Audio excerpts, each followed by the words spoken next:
Over the years, throughout our nation's history, we've had so many people, men and women, step up to show their patriotic duty to this country. We as Native people have participated in every single war that has gone on. Thank you.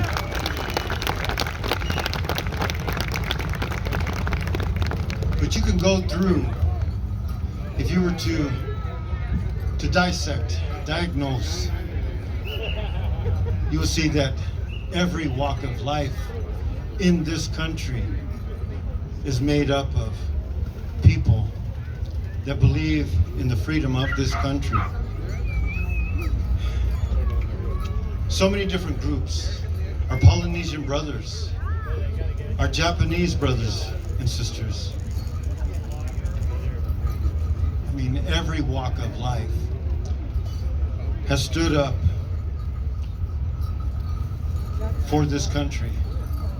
So many have given their lives. So many have returned and have not been the same. What I'd like to do at this moment, we've got so many different things that are going on in my head, besides the voices.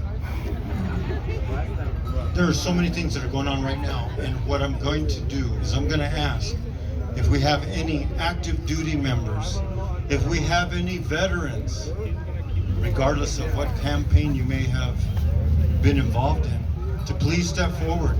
Our men and women, please step forward.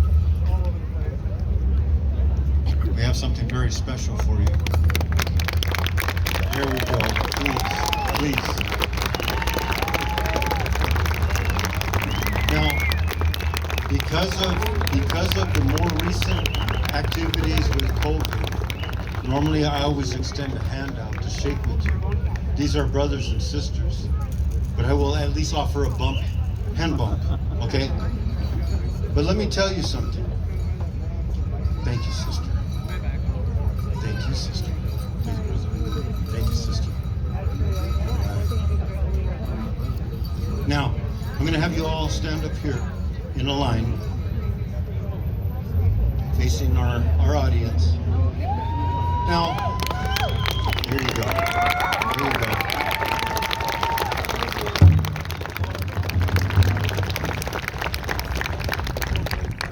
I currently live in southern Arizona, just outside of Tombstone. I have a horse ranch down there.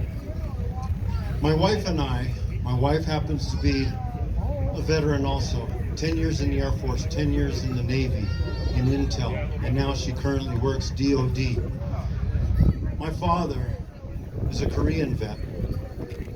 He's a Marine. Okay? Absolutely. But what was interesting, in our little town during Veterans Day, the gentleman that was overseeing everything, he called upon all the veterans in active duty to come out. Now, in our village, it happened to be all gentlemen that showed up. My wife was the only one, and she happened to be right in front of me. I always let her go in front of me. When it came time for this gentleman to extend his hand, to shake the hand, to honor every one of the vets that were there, when my wife extended her hand, he pulled his hand away. This happens so often, and I'm going to tell you why. I'm going to tell you why. My ladies up here know. For far too long, people have assumed that if they call upon a veteran, or if they see them wearing a veteran's ball cap or something, they readily assume that their spouse was the veteran and not them. What people fail to remember is that back in the days, the early years, World War I, World War II, the Korean War, we had a lot of women that were there during the war effort, if you will. As time has gone on and the evolution of the way things go with warfare,